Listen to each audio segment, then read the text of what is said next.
time to turn it over to the fans.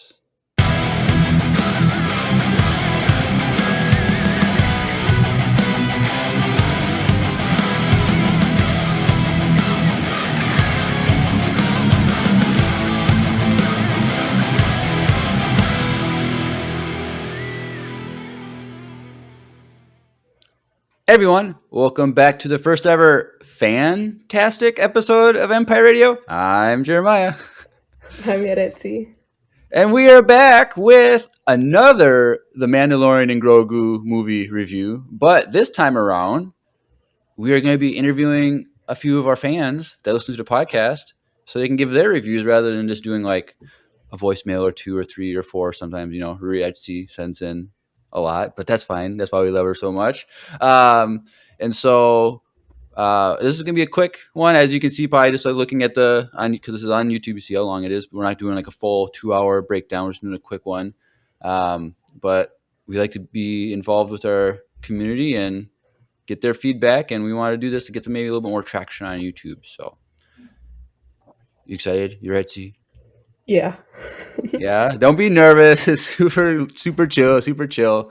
So maybe it's not one of the questions that I gave you as for prompts, but how long have you been listening to Empire Radio and whatnot like that? Since like November of 2024. Yeah. And I was just on Discord. I think did you join on, what was it?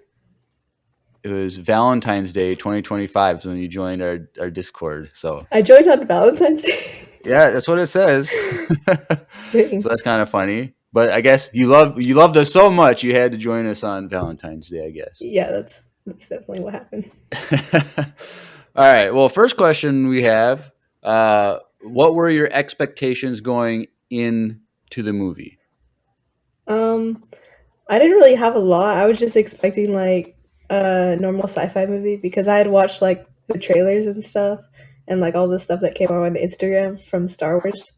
And I was just expecting like an adventure movie between Mandalorian and Grogu, which is what it was.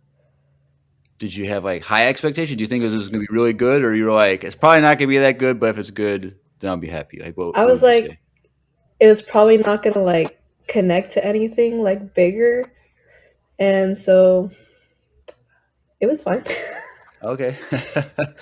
So when we did our review the other day with the team, special guest Grace was with us. I asked a question for their overall thoughts: was this the way, or was this not the way for your overall review of the movie? So what would you say, YARETZI?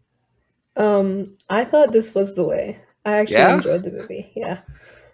And why would you say that? Um, I just like it was a fun movie. I personally enjoy movies that are fun, and I don't really find critiquing movies a lot. So it's just like I really liked it. It was like your typical kind of like 80s film, sci-fi. Yeah. Yeah, I saw Marina post on. Is that why you use the '80s film reference? Yes. She Well, I already posted had this that. afternoon about how it's like feels like an '80s film, but with like more like modern stylization and like technology. So I already had that in my mind because ever since the decoration for the title came out, it was kind of like the title was like 80s format or like 90s movies right, format. And so I was like, oh yeah, this is going to be like your typical sci-fi film, which is what it was. yeah. I think back like maybe like last summer or something. Like John Favreau said something like they want to like return back to like the original, like the feel from the original trilogy, which I think in many ways they did with this movie. Um, and so when you saw the movie, did you see it with a group of people or who did you see it with? So the first time I saw it with my friend. She also likes Star Wars, but she's not as big of a fan as me, and I kept pointing out Dave Filoni and stuff. Yeah. And so we watched it together. She really liked it. I think she said it was one of her favorites. Oh, that's cool. Fun. All right. So next question is, what was the best part of the movie, or your favorite part, however you want to say it? Okay, so my favorite part of the movie was anytime that Din Djarin and Embo fought on screen, Oh yeah. I just thought the choreography was amazing and it was just giving John Wick vibes the entire time. And I personally love the John Wick movies.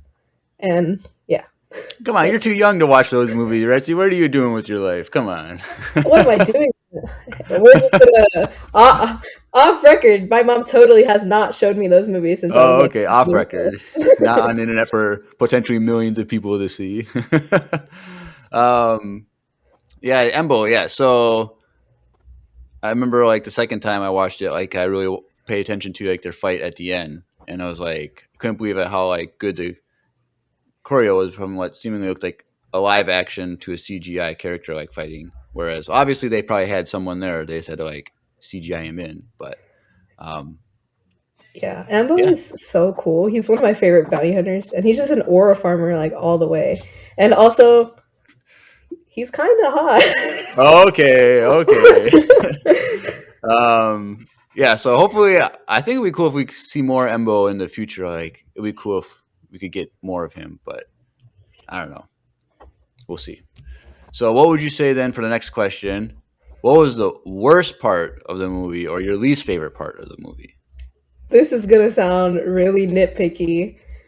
It was one of the lines in the movie that just sounded so corny, and it was when Rada the Hutt said like he was talking to Din Djarin and he was like, "You're a bounty hunter. You can tell if people are lying.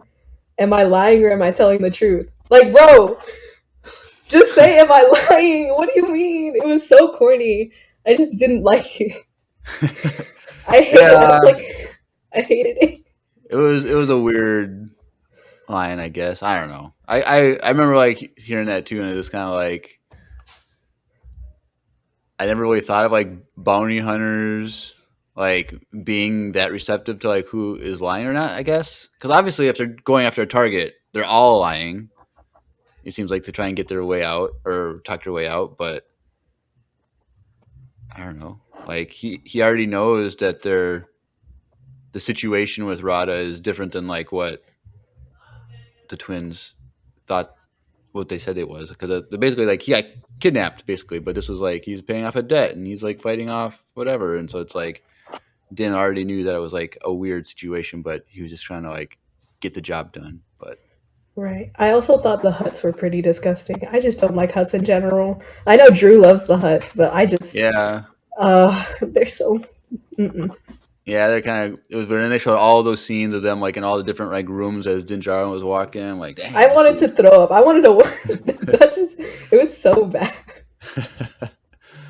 All right, cool, cool. Next question: was there anything you wished we got more of in the movie? My number one thing I wish we got more of was just like the story between like Zeb and Din because I wanted to know like is Zeb just like his pilot to everywhere or if like he got assigned to him or what? And yeah, I wanted to know just more about them. Yeah, I was like because we knew he was in the film, but it was like to like what degree? And it was like, oh, he's just kind of like mainly the pilot. And like we got some cool fight scenes when they were like taking out that whole entire like compound thing. I was like, I wish they were more like side by side on mission, but I guess it's not the Mandalorian, Grogu, and Zeb movie, so Yeah, I wanted Zeb to have more of a bigger character in the movie right. to be like more of a main character. Yeah. Yeah, I'm guessing we'll get a lot more of him in Ahsoka season 2 as like because like that movie's gonna be like stuff going on in that other galaxy with the witches' homeland or whatever, and then what's happening in our galaxy with like the New Republic addressing Ezra and Thrawn's return. So I feel like with that, like Zeb is going to be there with Hera and Ezra and stuff like that. So I think we'll get a lot more of him. Then when if that Thrawn movie ever comes out, we're gonna I'm have so like the excited. Ghost Crew reunited, and they're gonna like be teaming up. So that'll be a lot of fun. All right. And what were your theories as the movie progressed? So, like, what I mean by this is like, you know, as movies are going on, like, well, what's going to happen? I think this is going to happen. This is what could not. Oh, this is not going to happen now. Like, what were you as you're processing the movie while watching it? What did you think was going to One happen? of the big ones is I actually went into the movie thinking that Din Djarin was gonna die. Really? Like I really like yeah, I was Oh, very convinced that he was gonna die the whole time. But he didn't, and I kind of wish that he died. you I wish feel that like it. Oh, dang, that's a hot yeah, take. I it is. I was taking notes during the movie on my notes, and I was like, yeah, I wish Din Djarin would have died because I feel like it would have drove the story better, and I feel like it could have made like this big story out of Grogu, and like yeah, and then another theory I had was just the Hera or Ezra showing up at some Right, point in the movie, but I feel like everyone went into that kind of expecting Hera or somebody. right. Uh, yeah. Well, they kind of when it's like you were thinking that Din was going to die. Like at one point, I think it was Rada said that maybe I can't remember who it was. Maybe I think it was Rada, but said that like eventually you're not going to be around, and Grogu's going to be on his own. That was the twins. The twin said that. So Yes. like when they said that, they're like hinting at Din's death. Where you're like, oh, he is going to die. Yes. I was so convinced, I swear. Yeah, I think eventually we'll see Din die because like I don't know if they just kind of like end the Mandoverse story with them sitting at the outside their house again, like they did at the end of season 3 of Mando. Right. It'd be kind of like, well, what's going to happen? We got to see Grogu on his own at some point. That's kind of what it seemed like they were hinting at, foreshadowing that in this movie a little bit. But I don't know. We'll see. I was listening to y'all's podcast, the breakdown of the movie, and I think Drew was talking about him showing up in like the Thrawn movie or Ahsoka season 2, and I was like, oh yeah, that's when he's gonna die. He's gonna die when he goes against Thrawn. It could be. I wouldn't doubt it. I think a lot of people could die in that Thrawn movie if that ever comes out. But we'll have to see who it is. Um, Next question. Did you like Rada the Hutt as a character and then his like story in the overall plot? So the character himself, it was okay. I did like it, and I loved his relationship with Grogu. He gave off like this teenager slash big brother vibe. Right. So it was like it was fine. And then the story was I thought the story was weak, kind of, because like Oh. what do you mean like you don't want to be like your father, and then you're killing people in an arena? um, did you did you think that he was gonna be like a bad guy, like the villain in this movie going in? Going into the movie, yes, I did, because I feel like that's how they portrayed it. I was surprised that he wasn't. I actually thought he might have like in that first scene when Grogu went through the bars. I thought he was gonna eat him. Oh no. I kind of the one thing that kind of took me out of it for his character was like um his voice. He seemed too like soft spoken or too nice. Like they did have like a lower octave voice, and like whenever Huts talk, they kind of have that like secondary like bass sound that's going underneath it, which they added. But like he sounded a lot different than the twins when they talked. Like they seemed like much deeper, fuller voices, where he was just more like a regular guy talking. I don't Yeah, know. he sounded too human for me. Right. It was because I didn't have a problem with the twins speaking basic, but it was when Rada spoke basic that it was kind of like weird. Yeah, because like the twins when they spoke, it sounded like it was their second language, whereas when Rado was talking, it seemed like it was his first language. So it was Yeah, kind of like a little different way of hearing how they talk. But whatever, I guess they had to make it sound more clear just because he's like a main character. You can't have a hard to understand character that's the main one of the main people. So it kind of makes sense, but still kind of weird. And so um, Do you like that? Like he rebelled against the Hut tradition of I being do a crime like lord? it. Yeah, I did like that part because it was just something I wasn't expecting from a hut because we've only seen like one side of the huts. Right. Interesting. Yeah. And so then, at the end of the movie, the whole Hut compound gets destroyed and blown up, and it's implying that everyone in the Hut crime syndicate leadership is now dead. So does that mean the Hut crime syndicate has officially come to an end in the Star Wars universe? I do believe it has. I at least I hope so because they've been Right. in charge for what like hundreds of years or I think they mentioned thousands of years. yeah, So thousands. Like I feel like now Hutta was basically like orbital bombardment. right, The main town was basically destroyed, and there was a bunch of huts in there.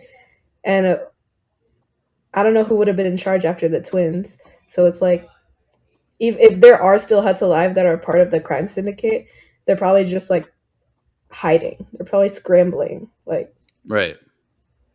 Yeah, it's definitely destroyed further than could be recouped. But maybe sometime down the line we'll get a line somehow the Hut Syndicate has returned or something like that. it's beyond saving. Unless It's Darth beyond Maul saving. comes in, it's beyond Yeah, saving. yeah. All right. Well, that's all the questions I had, but I also left it open if you had a certain like topic or two from the movie that you'd like to discuss. Did you have anything else from the movie that you'd like to discuss? Um, I thought the parallels between Grogu and Yoda were pretty like cool when I was watching it. Like the part, how many minutes is it that like Grogu's by himself? It's like 15 minutes, I swear. Yeah, yeah, something like that. Yeah, Yeah, him like all the parallels or him meditating was so cool, and also the music during that time, the soundtrack. I'm a flute player, so yep. I was listening to the music, and like the flutes are like going crazy during that. It was pretty cool. Yeah, I immediately picked up on the whole mud like hut thing that he was making. I'm like, hey, that kind of looks like Yoda's hut from on Dagobah in the original trilogy. Right. And so it's just kind of like interesting that like that species has like an innate way of like this is what we do. It's like birds; they make nests. No one's ever taught them to do it. They just do it. Beavers, they get a bunch of logs and dam up a river. Like, is this kind of like a natural thing that they do? So that's pretty interesting that that species can do that. I was expecting him to start making soup. Oh, that would be kind of funny. Use the bones from the fish that he stole and make a soup out of it or something. That'd be kind of Right. funny. In Din Djarin's helmet, leave him a little present Could for have when done he that, wakes yeah. up. Anything else? Not really, no. All right. Well, cool, cool. Yeah. So that was the Mandalorian and Grogu review from our good friend and fan YARETZI. And if you're just discovering us for the first time, because this is a YouTube exclusive, fan interview, go subscribe to us. And for the past over a year, almost every week, YARETZI's sending us voicemails in every episode. So if you want to get to know YARETZI better, go listen to our podcast episodes and go to the end for voicemail. She always has some fun questions that she has for us and comments on like shows as we go through things and whatnot. So uh, that's Empire Radio. But yeah, and so if you're watching this, we should have a few more interviews from fans as well coming out same day. Right now we're recording on Sunday, or Saturday and Sunday for these, and it'll be out for midweek. But go check out those other reviews from a few of our other fans. All right. Cool, cool. Well, you've been listening to another fantastic episode of Empire Radio. I'm Jeremiah, I'm Yaretsi. and may the Force be with you. Always.